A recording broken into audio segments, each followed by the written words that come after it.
नमस्कार, स्वागत है आपका ओमान न्यूज हिंदी में एक बार फिर से। मिनिस्ट्री ऑफ हेल्थ ने पिछले 24 घंटों का आंकड़ा जारी करते हुए बताया है कि ओमान में 14 नए कोविड मामले सामने आए हैं। किसी की भी मृत्यु सल्तनत में नहीं हुई है। सल्तनत में दर्ज कुल कोविड संख्या 3,04,389 हो गया है और मरने वालों का कुल आंकड़ा 4,113 पे रुका हुआ है। सल्तनत में 98.5% की जो रिकवरी रेट है वो दर्ज की जा रही है। इस समय जो एक्टिव केस प्रेजेंट टाइम में जो लोग कोविड से पॉजिटिव है उनकी संख्या पूरे ओमान में केवल 481 ही है और 9 लोग हॉस्पिटल में एडमिट हैं, जिनमें से 3 लोगों का इलाज आईसीयू में हो रहा है। सल्तनत में प्रवासियों के वैक्सीनेशन के लिए अलग अलग केंद्रों पे वैक्सीन सेंटर चलाए जा रहे हैं। भारत के केंद्रीय स्वास्थ्य मंत्री मनसुख मंडाविया ने एक बयान जारी करते हुए बताया है कि भारत में निर्मित 2 वैक्सीन, जी हां, किसी भी देश में इतनी बड़ी जनसंख्या वैक्सीनेटेड नहीं है जितना कि भारत में 108 करोड़ से ज्यादा भारतीय लोगों को वैक्सीन लग चुका है और भारत के दोनों वैक्सीन कोविशील्ड और कोवैक्सीन को वर्ल्ड हेल्थ ऑर्गेनाइजेशन की तरफ से EUL सर्टिफिकेट मिल चुका है। जी हां, और इन दोनों वैक्सीन को विश्व के लगभग 96 देशों ने मान्यता दे दी है, जिसमें ओमान के साथ साथ कनाडा, संयुक्त राज्य America, Australia, Spain, United kingdom, France, Germany, Belgium, रूस और स्विट्जरलैंड जैसे प्रमुख डेस्टिनेशन है जहां पे लोग नौकरी से संबंधित, पढ़ाई से संबंधित, व्यापार से संबंधित लोग आते और जाते हैं और लोगों को काफी ज्यादा सुविधा हो रही है।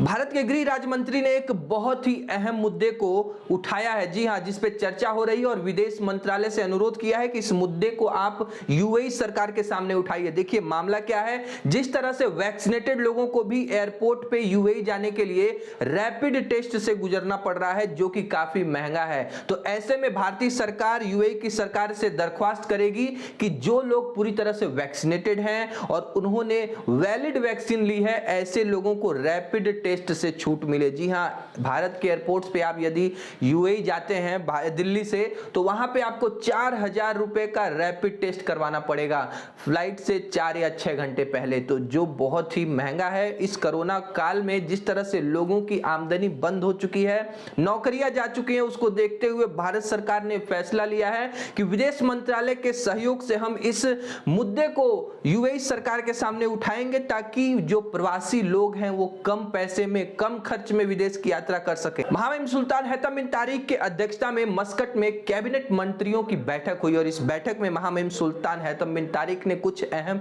निर्देश जारी किए हैं, जैसे कि पिछले महीने जो तेल के रेट हैं ओमान में, जो लोगों को डीजल, पेट्रोल या गैस जो मिल रहा था, उसी रेट को नवंबर में भी लागू करने का निर्देश दे दिया गया है। देखिए जिस तरह से कच्चे तेल की कीमतें बढ़ रही हैं, ओमान के लोगों को भी लगने लगा था कि ये जो बढ़ी हुई कीमतें हैं नवंबर में हटा ली जाए और महामहिम ने सेम यही फैसला सुनाया है कि लोगों को राहत दी जाए, बढ़ी हुई कीमतें न लगाई जाएं। अक्टूबर के महीने में जिस रेट से तेल मिल रहा था उसी रेट से जो तेल है वो फिक्स किया जाए नवंबर के इस महीने में। उन्होंने सिविल सेवा प्रणाली और अन्य सिविल सेवा सिस्टम से संबंधित सरकारी कर्मचारियों के पदोन्नति का भी निर्देश दिया है। जी हां, जो लोगों की जो प्रमोशन है वो रुकी हुई है, ऐसे कर्मचारियों के पदोन्नति का भी निर्देश महामहिम सुल्तान हैतम बिन तारिक ने जारी किया। ओमान न्यूज एजेंसी के द्वारा एक बयान जारी हुआ है कि रक्षा मंत्रालय ने एक बीमार महिला को एयरलिफ्ट किया है, जिसको तत्काल बड़े हॉस्पिटल में स्थानांतरित करने की आवश्यकता थी। जी हां,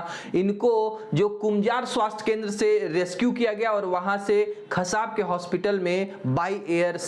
वहां पे एडमिट कराया गया है, जहां पे इनका विशेष उपचार हो रहा है, इनकी जान को बचा लिया गया। देखिए आप कहीं भी हो, सल्तनत में किसी भी कोने में आप रहते हो, यदि आपको मदद की आवश्यकता है तो सीधे आप 9999 पे कॉल करिए, अपने परेशानी को बताइए। ओमान में शाहीन चक्रवाती तूफान से प्रभावित परिवारों के लिए जो डेटा इकट्ठा किया गया था, उन डेटा के माध्यम से जो सामाजिक विकास मंत्री ने चक्रवाती तूफान से प्रभावित लगभग 11,000 परिवारों को 11 मिलियन ओमानी रियाल की जो सहायता राशि है वो वितरित कर दी गई है। देखिए कितनी जल्दी लोगों तक पैसा पहुंचा है ताकि उनकी जो सामान्य की जो दिनचर्या है, जो लोग सामान्य सामान्य जीवन की तरफ लौट सकें, अपने घरों का निर्माण या फिर जो भी चीजें उनके पास नहीं है, जो डैमेज हो चुकी हैं, उसको खरीद सकें। नेशनल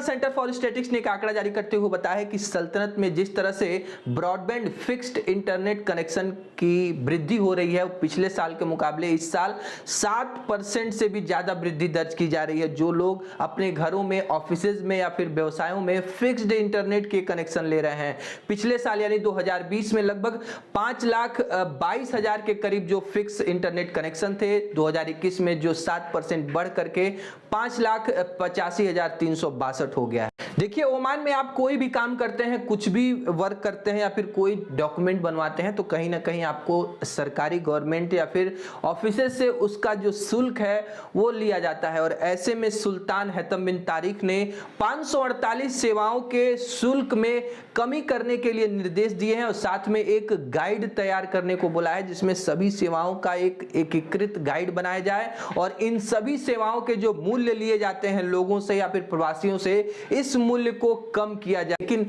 शिक्षा मंत्रालय ने जिस तरह से प्रवासी टीचरों को ओमान से निकाल दिया और उनके जगह पे ओमानी टीचरों को रखने की जो कवायद थी वो शुरू हो गई, लेकिन विशेषज्ञ टीचर जो हैं ओमान में नहीं मिले और मजबूर होकर के मजलिस अल शुरा ने शिक्षा मंत्रालय को निर्देश दिए हैं कि योग्य ओमानी नागरिक, इस जॉब पे हमने लाख कोशिश किया खोजने का लेकिन वो नहीं मिला है। उसके बाद हम इन सभी पोस्टों पे प्रवासी टीचरों को नियुक्त करने की घोषणा करते हैं, यानी कि जो पहले से काम करने वाले जो टीचर हैं वे इन पदों पे आके काम कर